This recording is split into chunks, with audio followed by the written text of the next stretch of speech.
So last time I explained how the Laplace transform of a convolution, this should be T, convolution gives you the product of Laplace transforms.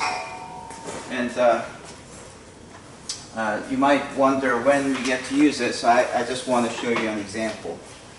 So suppose you have a differential equation y double prime plus y equals to f of t, where f of t is not given to you, it's just some function, okay? And usually to use Laplace transforms to solve equations, you need the initial conditions, right? So we need to solve this for some unknown function f of t. How would that be possible? Well, wait and see. This is going to save us, all right? So if I apply the Laplace transform both sides, because Laplace transforms are linear, I can apply term by term.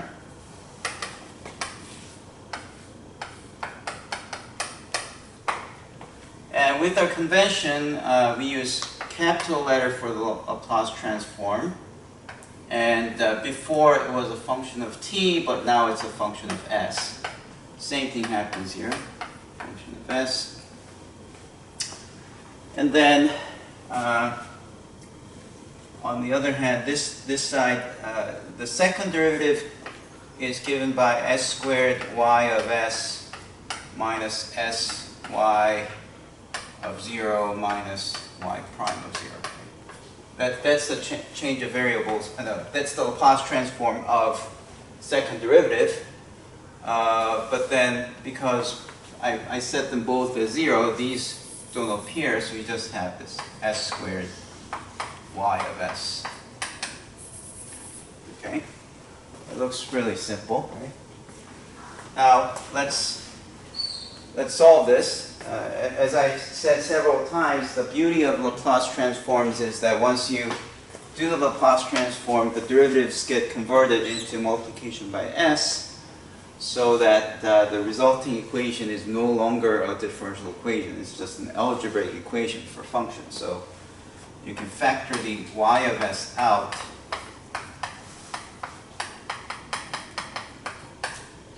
And then you divide s squared plus 1 to the other side, and you get y of s equals to 1 over s squared plus 1 f of s. Okay. And as usual, the pain was to, oh, there's no free lunch, right? It seems like this is too good to be true, but it's too good to be true because this is not the answer yet. You have to figure out what y of t is from this transform, right? In other words, you have to take the inverse transform of 1 over s squared plus 1 times of f of s. And if you look at the table of Laplace transforms, you see that this is really the Laplace transform of sine of t. Okay? And then this one is the Laplace transform f of t. Therefore, using this formula that the inverse transform of a product is the convolution, we get the answer that y of t is equal to the convolution of sine of t and f of t. Okay, let's recall what this convolution thing is. This is supposed to be it's like integral from 0 to s, where you have f of t multiplied by sine of s minus t ds, right? So that the s goes away and you end up with that, right? That's the definition of convolution. So apparently, we have a formula for any such equation. So whether you have f of t as some number, 1 or 2, or some function, e to the x, e to the t, or cosine of t, you can just replace f of t and you've solved it. Now, some of you may recall the variation of parameters formula.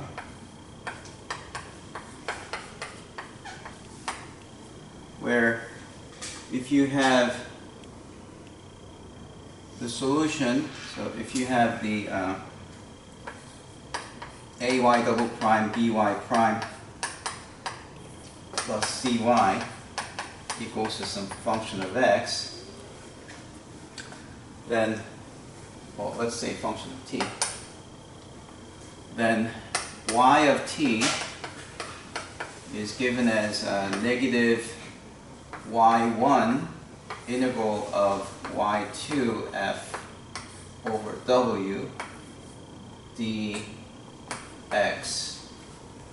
plus y2 y1 f, well, these are functions of, let's call these functions of x, and then we integrate from 0 to t.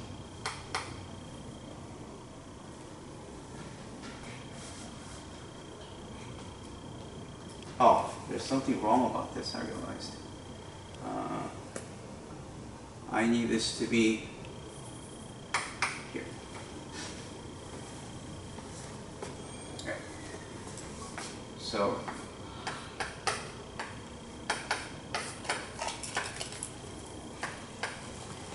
okay, do you remember seeing a formula like this? Anyone? Raise your hand. You've seen it? Okay. Where W is what? It's the Wronskian of y1 and y2, where y1 and y2 are the solution of the complementary equation. And actually, I wrote down as if a, b, c are constants, but this formula would still be true even if these are functions of x or functions of t.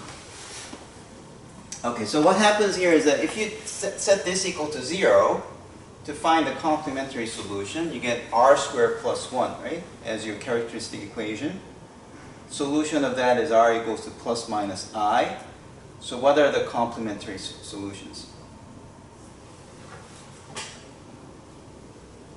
You know that y of general solution is y complementary plus y particular. And this is really, it really gives you the y particular.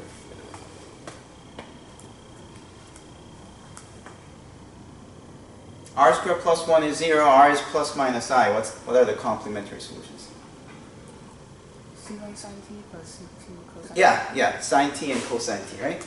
So if you have cosine t here, sine t here, and then you differentiate, you see that the Wronskian comes out as just 1. So they don't exist. Okay? And then you have something like here it's sine, this is sine x, this is cosine. Cosine t, right? And then this one is cosine, this is sine. So if you put them together, you get sine times minus cosine times sine plus sine times cosine, which is really the angle sum formula for sine s minus t. I don't want to go through all the details, but you'll see that this formula will be giving you the exact same thing as this one. Okay. So well, this formula is very strange because at first it just looks like something very complicated, but if you combine this into a single integral and you do some kind of simplification, it actually looks like a convolution. So you've seen convolution even in your ODE class. You learned it while doing variation of parameters.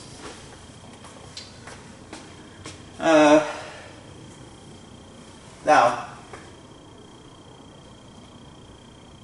suppose you have, let's think about this very simple case where this is just 1, f of t is just 1.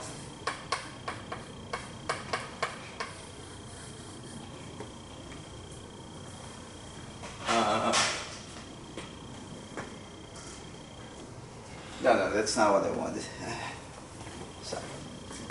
That's not what I wanted. Let's think about f of t being... no. Sorry.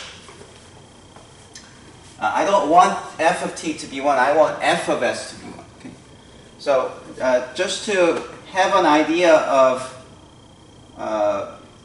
what this 1 over s squared plus 1 is really giving us. So by the way, this is the answer that's done. Okay? But I want to further elaborate something about the solution because it's really helpful for you to understand. Okay? So let's say you have 1 as your Laplace transform. Then your yt would be the inversion of just this one, since that's all it is. And you have your solution as y of t equals the sine of t. Right? Yeah. But there's something strange about this thing. It's that while y of 0 is 0, that's true, right? What's y prime of 0? 1. Y prime of 0 is 1, not 0. So this requirement is not satisfied, so something's going on. Okay? So that immediately makes you question whether this is right. But then if you look at the Laplace table for the one thing that creates 1 as the Laplace transform is this mysterious function. It's Laplace transform of the delta function of t gives you 1. Okay. So what is that function? Well, see this function here. This function here is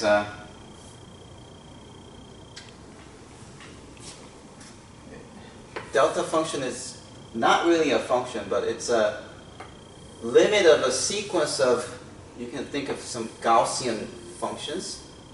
So like it looks like a bell curve thing, but the middle point goes to infinity while maintaining the area under the curve to be 1. Okay? And if you take the limit of this, what happens is that everywhere else you get zeros, but at 0 you get infinity. That's called the delta function. And it has the following property that if you have a function of t times delta of t, and you integrate from negative infinity to infinity, and let's assume that f of t goes to 0 at infinity, right? So if you do, first of all, if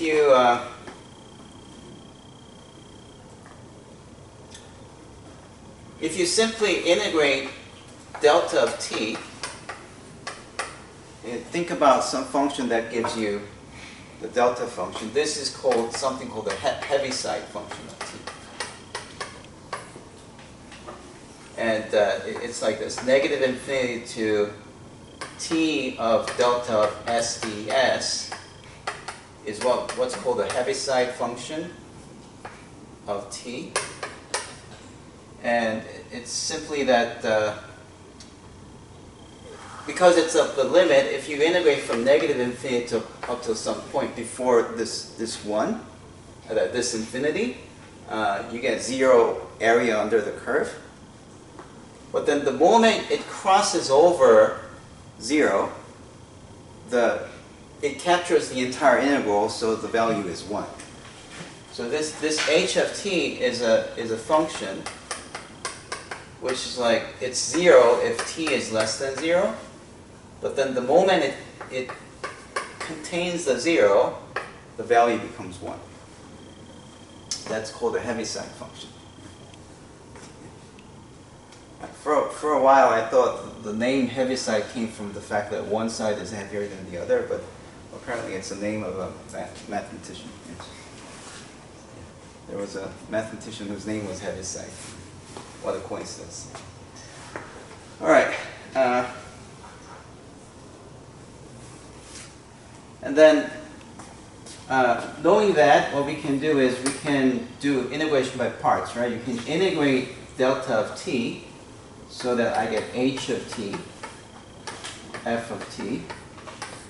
Plug it in infinity and negative infinity. Well, at negative infinity, this will be 0, but at infinity, we are assuming that the function decays to 0. Right?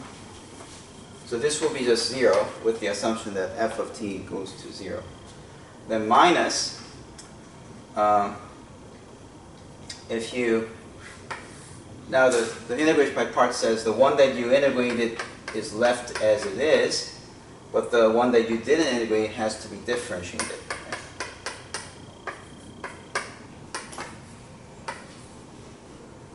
But now look at this. It's your function value is this h of t gives you 0 when t is less than 0. So that integration is the same thing as integration from 0 to infinity of f prime of t dt. And therefore the integral will be negative f of t infinity and 0. And as I said, you get f of infinity, negative f of infinity. F of infinity, we assume that to be 0. And then you subtract minus negative f of 0, you get f of 0. So, yeah, so what delta t was, well, the person who came up with this idea of the delta function was a physicist named Dirac. And when he first came up with this idea, nobody believed it. Mathematicians hated it because we were taught over and over again that if you have a jump discontinuity, you can't differentiate. And of course, this is a function with jump discontinuity. There's no way you can differentiate this, right? So mathematicians stayed away from it, but then engineers and physicists liked it, and they started using it for all kinds of things, and they even started differentiating delta. So they defined delta prime of t, and second double. They would do all kinds of calculations, and at the end of the day, the calculation did make sense. So that was really strange. But then later, mathematicians revisited this problem, and they came up with a concept of functional. Right? So what's a functional? Well, what's an operator? Operator takes a function and sends it to a function, right? But functionals takes a function and gives you a number, right? So see, delta t is like a functional. If you combine this with this thing, it gives you this, right? So in a sense, when you multiply delta t to a function, it only cares about the value at f of 0. So what this actually tells us is that if you have any function of t and you multiply it with delta of t, that's the same thing as f0 times delta of t. Okay, so it's something that I want to use a bit later. Okay.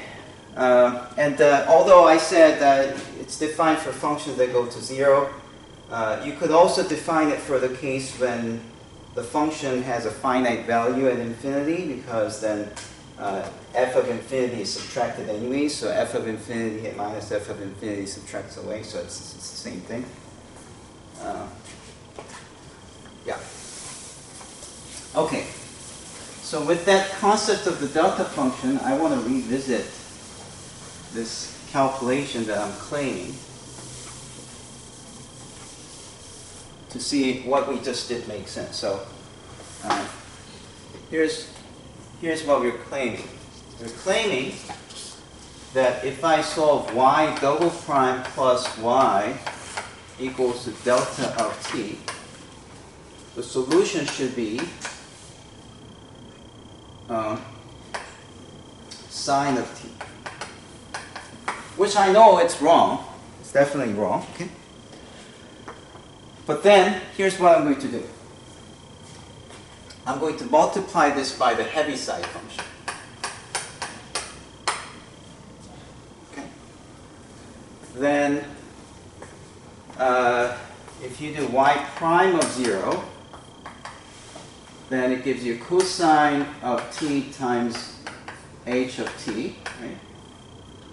And then plus sine of t times delta of t. Yeah, there was something that I wasn't too sure about. The Heaviside function, you can define it as 0 at 0 or 1 at 0. You don't know where the jump is. But for this to work, we need the Heaviside function to be 0 at 0. Okay? So we just discussed that a function of t times delta t is same thing as f of 0 times delta t. And because sine of 0 is 0, this is just gone. Right? And then now evaluate y prime of t at 0. Then you get cosine of 0 times h of 0, but the Heaviside function gives you 0. That's gone. Okay. So this function, if I write it like this actually satisfies both the initial conditions, this condition and that condition. All right. But then let's check why this actually solves this equation. I mean, if I actually plug this into here, would it satisfy the equation? And I already showed you the derivative. Derivative just gives you cosine t times h of t, because the second one, the delta function, is 0. Delta function part is multiplied by a function which gives you 0 at 0, so it's gone. Okay, and then y double prime would be cosine differentiates to negative sine t plus cosine t times delta t, right? Okay. And then, again, if we use the fact that a function times delta t is same as the function evaluated at 0, what's cosine 0? 1. So you get negative sine t times ht plus delta t. Now plug in y double prime and y into the left side. What do you get? You get negative sine t times h of t plus delta t, this much being y double prime, plus positive sine t h of t. And as you can see, these two cancel out. So you do get delta t as your answer, exactly as claimed. Right? So that does work. Right? Okay. So from this example, there are two things I want I want you to know. One is that this will happen a lot.